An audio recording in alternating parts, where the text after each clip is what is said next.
5 seconds.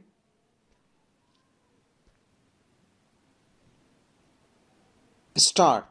The instant writ petition under Article 32 of the Constitution has been filed purportedly in public interest. The petitioner seeks to restrain private hospitals from compelling the patients to purchase medicines, devices, implants, consumables from the hospital pharmacies only, where the alleged charge exorbitant rates as compared to the notified marked price of those items. The aforesaid relief has been sought in the backdrop of an opportunity personal experience. The mother of petitioner number 1, who was the wife of petitioner number 2, was diagnosed with breast cancer in July 2017. She underwent surgery followed by 6 chemotherapies, 20 sessions of radiotherapy and 17 adjuvant chemotherapies.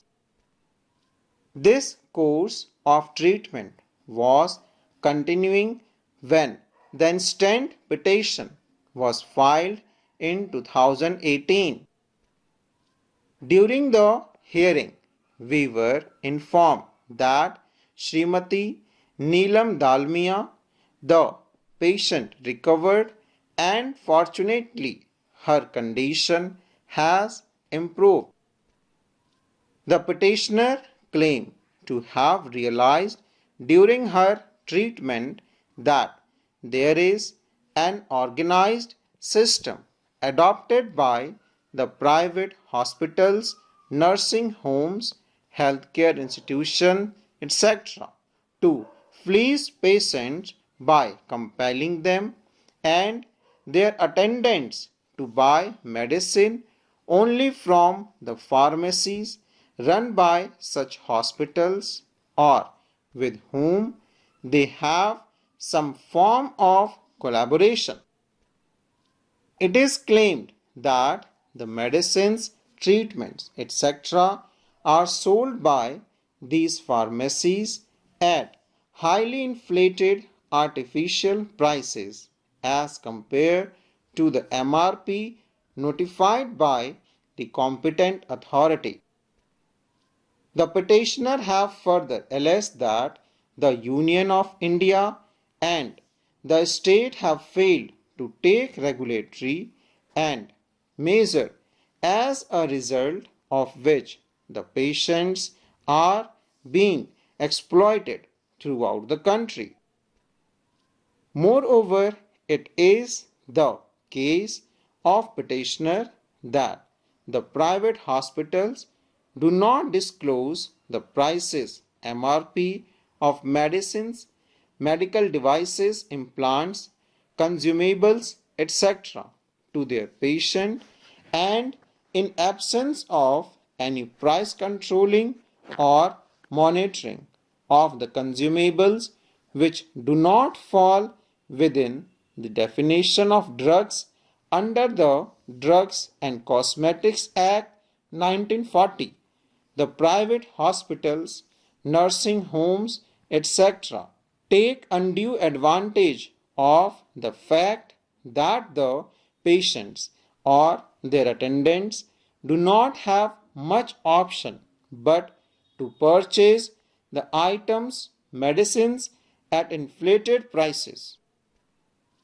The petitioners accordingly seek a direction to the private hospital not to compel the patients to buy the medicines, etc. from the pharmacies recommended by them.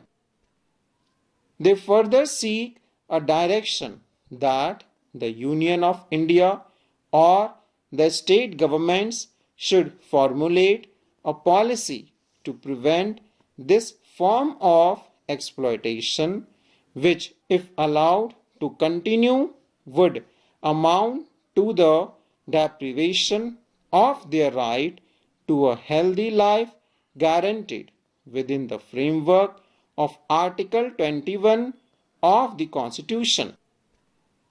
It is the petitioner's case that the states are obligated in terms of Article 38, 39 and 47 of our Constitution, where the directive principle of state policy expect them to come forward and introduce such regulatory measures as may be required to control this menace.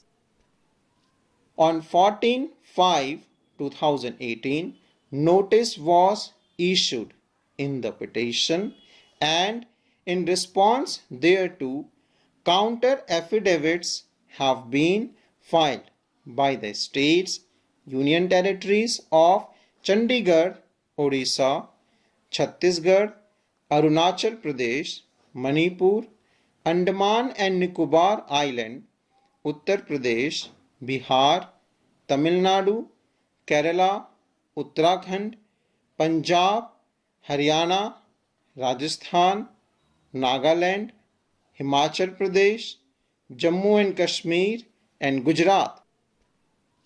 The Union of India through the Ministry of Health and Family Welfare has also filed a separate counter affidavit inter alia pointing out that the National Council for Clinical Establishments has issued minimum standards for the hospitals, including the pharmaceutical services, as per which the availability of drugs, consumables and medical services are ensured in hospitals. The Union of India has further taken a stand that there is no compulsion for the patient or their attendant to buy medicine from the hospital's own pharmacy. The states and union territory, while questioning the locus of the petitioner, have inter alia pointed out that Jan Aushadhi Kendras and Amrit drug stores have been set up in government hospitals which are being run by public undertakings, where all medicines are provided at subsidized rates. They rely upon the Drug Price Control Order 2013 issued by the central government under the Essential Commodities Act 1955, whereunder the prices of the essential drugs are fixed to ensure their availability at a reasonable rates. Like the Union of India, most of the states have also referred to the National Pharmaceutical Pricing Authority (NPPA) under the Ministry of Chemicals and Fertilizers, which according to them has the mandate to fix, revise the prices of controlled bulk drugs and formulations, to enforce prices and availability of the medicines in a country. We may hasten to add that most of the states have also highlighted state-run schemes which are meant to ensure the availability of drugs, consumables and medical services to the patients and their attendants at affordable prices. Some states have introduced cashless treatment schemes, especially to provide medical facilities to especially able persons, widows and BPL card holders. We have heard learned counsel for the petitioner as well as the counsels for the Union of India and other states full stop.